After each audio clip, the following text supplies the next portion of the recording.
As I mentioned, Jenn Willey, CEO of Wet Cement. I met Jenn when I was at Alicia Driscoll Kreisman's Evolve Her workspace, a shared workspace stuff for in Chicago, where similar to the Wing, but I think better. It's a space where designed for women to incubate their startups and launch it and collaborate, etc. And she, along with Jenn, did a nice session called Involve Him, where I, along with I think it was about 30 other guys, came terrified to understand a little bit more about what was going to happen. And we came, and I was blown away by the research, certainly by, first and foremost, the warm welcome that everyone received. And then the intel came, the stats, and some of the insights that Jenn took us through in terms of things that affect women in the workplace, but also certainly men are not excluded from this. Very similar stats. So without further ado, let me introduce you to Jenn Willey to talk about evicting the imposter. Jenn.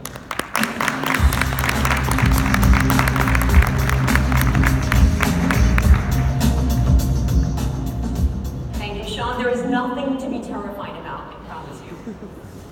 So the rate of change is accelerating faster now than it ever has in history, which is why transformation is on the mind of every leader today. According to MIT, one of the building blocks of innovation is inclusivity, which is why Sean and Danny and Josh and all of the leadership of the room was smart enough to include gender equality in terms of what we're covering here. But it's not easy. I like to think of it as a complex mathematical equation. So you have all these different variables that you need to focus on. Variables that include things like leadership, HR and policies, everything from closing the gender gap to promotions, benefits, hiring practices. Do you have a flexible workplace? There's a lot there. Culture. What kind of culture are you creating in your company? Are there meetings, events, dinners, golf outings that people are being excluded from? And then finally, there's your people and the internal barriers that we have, both on the male side as well as for women as well. And this is why my company, Wet Cement, partnered with Wharton to do some original research where we asked 50 male leaders what did they believe were the biggest barriers to the women in their organizations achieving their potential. And what we found was one overwhelming response. The top of the list was confidence, or a lack of confidence. 4 out of 5 male leaders put this as the #1 challenge for coaching the women in their organizations and stopping them from achieving their potential. So then what we did was another round of research, this one to 300 women globally, to also understand whether there were differences by country, to understand what was it in their minds that was holding them back from achieving their potential. And what we found was actually very similar results. I don't know if you can see this up here, but in addition to fear of missing out being at the top of the list, anybody here relate to that at all, trying to achieve that work-life balance, or that saying that I absolutely hate of, can you have it all? Take that out of the equation.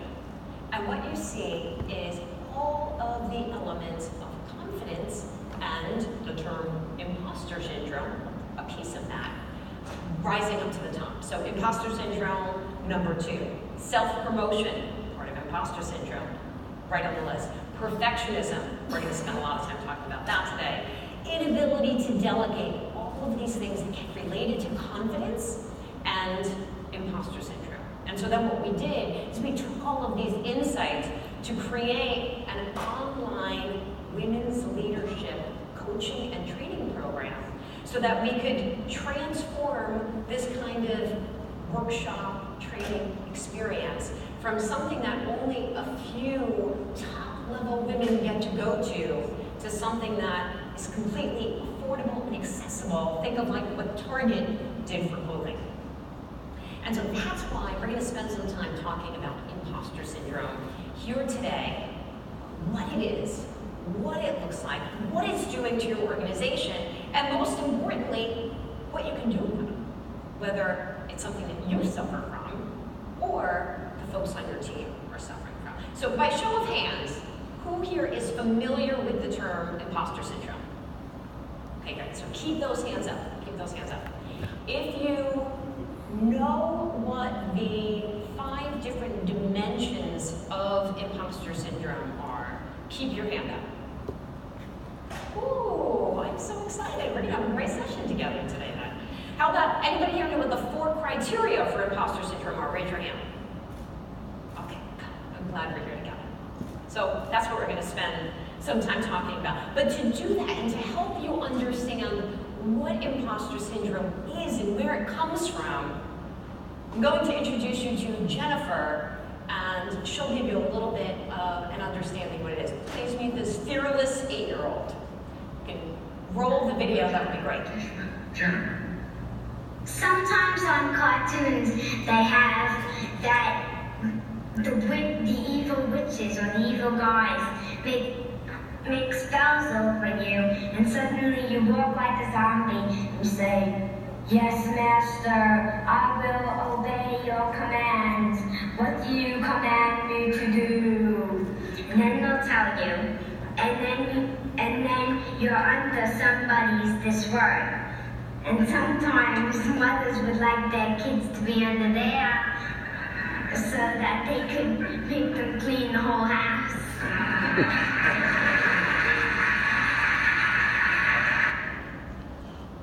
So despite her terrible Staten Island accent, this girl was fearless and felt like she could do anything. So she did some pretty cool things. She went on to be on Dance Party USA, and you can see her in the background there dancing behind, yes, that is Kelly Ripa, in case you were wondering, who was on Dance Party USA when she was 15 years old. Then she went on to become one of the youngest ever certified fitness instructors in America, back when people would wear outfits like this. Typical thing to do, some leopard skin spandex, and I might as well put a leotard right over it. Maybe I'll stick a belt on there and some amazing socks to go with it. And then, at the age of 21 years old, she got an awesome haircut, and she became the anchor of the news, actually in the area where she should have been a senior at Cornell. She was instead the morning anchor on the news. Take a look. This is her giving a tour of the station. All happens. The anchors sit up here on the desk, and they look into the camera and talk to you. Again, she not only had an amazing accent, but a fantastic wardrobe to boot. But then something changed. She decided that she wanted something that was more intellectually stimulating and had a lot less tragedy in it. So she decided to leave the news business behind, and she went into management consulting and worked for PricewaterhouseCoopers, which you might know today as PwC. That's where it changed. She went from feeling fearless and in control to feeling like she had nothing to bring to the table.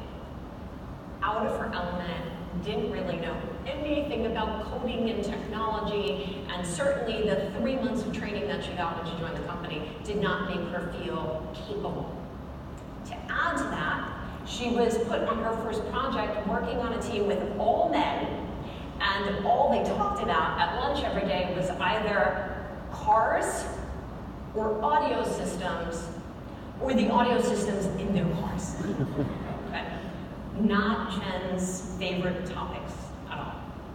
And so she went from being fearless to feeling not fearless at all, and instead starting to feel like she was a fraud, or a fake, or that she was going to be found out.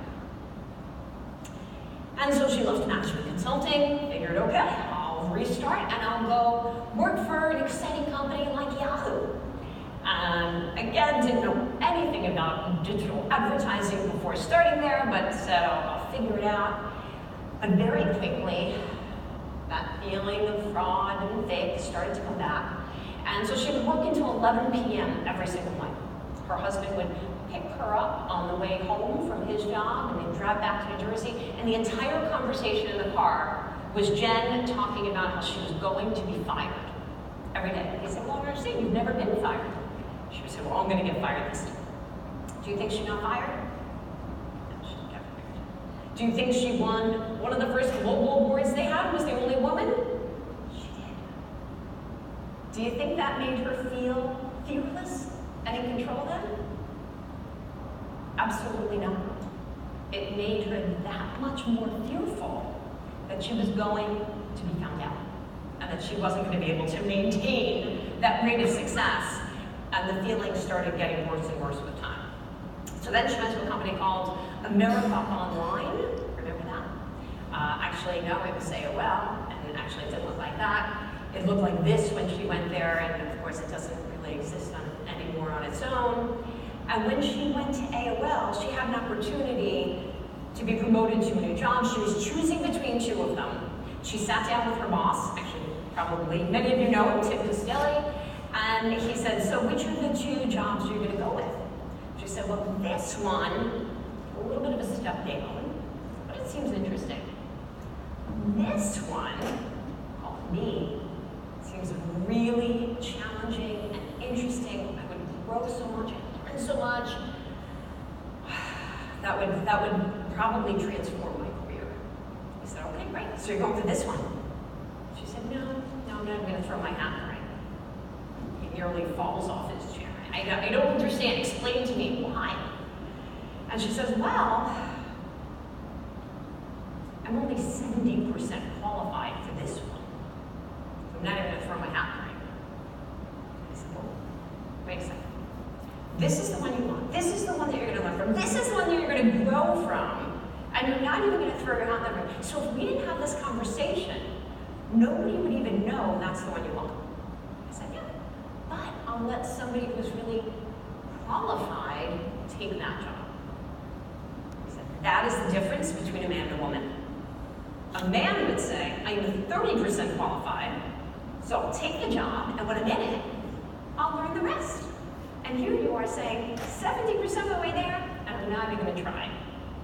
And so that is the moment that changed my life, and what sparked my interest and enthusiasm and passion for understanding what are those internal barriers that we have that hold us back from achieving our potential. It's actually a big part of the reason why so many women in corporate America get stuck in what's called the messy middle. Because at some point, once you are in management, you have to take that leap. You have to take that big step, that risk, and there's going to be a gap and a divide that you will have to learn how to get to the next thing. And so this brings us to imposter syndrome. So here's the 4 criteria that will go through your mind. And so think for yourselves, and you can write this down. I'm not going to out anyone, I promise you. Do you ever feel like you've gotten to this point in your career because of one of these 4 things? I'm just really lucky. Oh, I was in the right place at the right time. That's the only reason I got there. I just have a good personality. People just like me for some reason. Or, well, I just work longer and harder than everybody else. It's not that I'm better in any way, but nobody can work more than I do. Or have you ever had any of these thoughts? I feel like a fraud. When will they find out I'm not special? I'm not naturally or innately smart or talented. I don't bring anything special to the table. I don't deserve my title, my money, my success. If I miss a goal, everyone will know I'm a failure. And guess what? The goals I set are usually unreasonably high. Now again, you don't have to out yourself, but take a moment, close your eyes and think. Do you suffer from imposter syndrome? Does anyone on your team suffer from imposter syndrome, perhaps? If you do, you're not alone. It tends to, according to research, impact people in a number of different ways. So certainly in higher education, so whether that means you're a student at a university or a professor. It also is if you feel different than everyone else. So it tends to impact expats, as well as anybody who feels like they're different from the people around them related to either race, sexuality, or certainly gender, which is why so many women in the workplace, when they're not in a place where the composition is typically about 50-50, will tend to feel this. According to the latest research that's been done on this, 2 out of 3 women say that they've been touched by the imposter wand over the course of the past year of work. And it is not unique to women. Men feel this way too. Now, it's about 20% less according to the numbers, but here is the very important thing, again, according to some of the greatest research that's out there, between women and men. I want you to think of this term, hide and seek. Women, when they have imposter syndrome, will shy away from taking the risk. They don't want to put themselves on the big stage and be found out that they're a fraud or a fake. Men with imposter syndrome want to prove that they should get to that next level. And so they're seeking how they're going to prove that they're not a fraud or a fake. And that's that divide that you start to see where women are not putting themselves out there, but men with imposter syndrome can be wildly successful because they're hungry and trying to prove it over and over.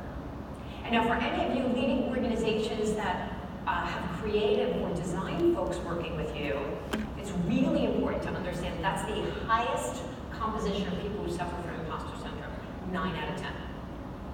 And some of the people who you love and admire the most feel this way. So take a look at what Tina Fey had to say.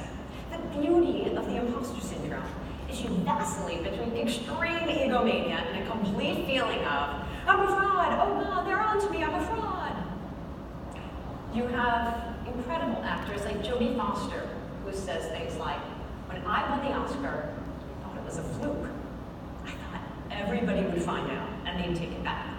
They'd come to my house knocking on the door and say, excuse me, we meant to give that to someone else. That was going to Meryl Streep. Meryl Streep, who is the highest award-winning actor in history, has won more Academy Awards than anyone else. Who said, you think, why would anyone want to see me in a movie? I don't know how to act anyway. So why am I doing this? And it is not, as I mentioned, unique to women. There are men, football legends, like Brett Favre, who said, why would anyone want to see me speak in the movie after Jenn takes the stage? Okay, maybe he didn't say that. Wishful thinking. You have somebody like Beyonce. You think about who oozes confidence. Like there should be a pool of confidence on the floor around her. She had to create an alter ego, Sasha Fierce, so she could get in the mindset of being able to take the stage. That's how much of an imposter she felt that she was. One of my favorite books, check it out if you haven't read it before, it's called The Secret Haunts of Successful Women. And in this, that's where we explore the 5 competence types, or the 5 dimensions of imposter syndrome. The perfectionist, the superhero, the natural genius, the rugged individualist, the expert. We're going to walk through some of these and talk about how it manifests and what you can do about it. Again, if you suffer from it yourself, or if there are folks on your team within your organization that you want to help manage this behavior. So let's start with the perfectionist. I think we all know a perfectionist. Who comes to mind for you? There's somebody else that you've just gotten to know that falls into this camp as well. The perfectionist mindset is someone who thinks only an A+ is acceptable. They tend to become a micromanager and a control freak. They tend to have a lot of difficulty delegating. And when they finally do, they're disappointed in the results. And if they miss this self-imposed, very high goal, not only do they feel like they're not cut out for the job, but they will ruminate on it for days. This is the version of that one. I'll present here today, and let's say I get a raucous standing ovation. For the next few days, all I'll be thinking about is the one guy sitting at the front table who looked at his phone for a little bit. And I was like, God, it was terrible. I should have done things differently. That one guy was on his phone. That's the kind of goal that the perfectionist sets. Now, if you're leading a team, it is critical to help people on your team recognize that mistakes and imperfections are not only okay, but they should be celebrated. So think about it. As a leader, do you ever start a meeting talking about what mistakes people made over the course of the week? And use that as an opportunity for everyone to share and not be fearful of being found out that they made a mistake, but it's actually expected. Because once you can share your mistakes, you can learn from your mistakes. And then what you can do is you can help people start to see that imperfections are a beautiful thing, and it's part of the process, and it makes you better. A really important thing to understand about perfectionists with imposter syndrome is that they delay getting started. They avoid taking the leap. This can be really negative for your organization for so many reasons, because it means that important projects don't get started because they feel like they don't have everything they need to make it perfect, so they delay. So the number I want you to remember is 80%. Let those perfectionists on your team know that they should get started on anything, a project, a new effort, a partnership, when it's 80% of the way there. So they never have in their mind that it has to be perfect, and then they, again, can make up that gap as they go. So the second type that we're going to focus on is the superhero. Again, it's not just women, it can be a superwoman or a superman. Here's what the superhero thinks. They are a phony, but of course everybody else is the real deal. They also, very important, are addicted to external validation. So even if they get all the praise in the world, once the praise goes away, then they start wondering, why haven't I gotten praise in a while? I mean, my boss doesn't think I'm so great. These superheroes will not only take on way too many projects, but they will work harder than everybody else. You may think that's a good thing. It's not. What these people do is they burn themselves out. And if they don't burn themselves out, they burn out everybody else around them. People on the team will leave because this person drives them up the wall. So if there's nothing else you do as a leader, either for your people or for yourself, is this.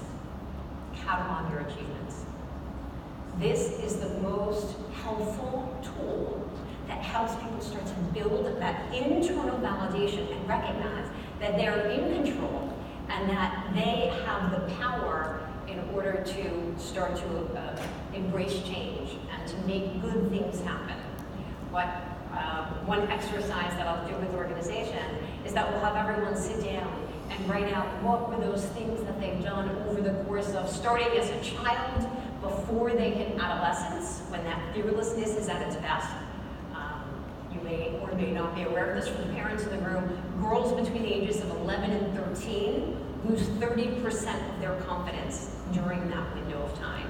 So getting people to think back to when they were kids really helps them start to tune into those parts of when they were really fearless. And then bring it to today. And think about, what did I do over the course of the past month or week or day that I'm proud of? That if somebody on my team did this, I'd be like, great job. Good for you. And then make a date with yourself. 5 minutes a week. That's it, 5 minutes. Set a recurring calendar appointment on your phone for Friday morning at 8:55 a.m. And in that 5 minutes, write down anything in that previous week that you've done that you're proud of. That's it, 5 minutes. If you have nothing to write down, you gotta think about how you're spending your time, because you're spending it in the wrong places. And then what you can do is you can use that list anytime you have a big meeting coming up or a tough conversation to give you a little bit of that pep in your step to make you feel really confident. You also need to let these folks know that they have to slow down to speed up. That will help them. And what that means is just say no to those projects that are not fitting in with your priorities. The natural genius. This is another confidence type. This is the person who's really very talented, very bright, and everything comes pretty easy to them until something doesn't.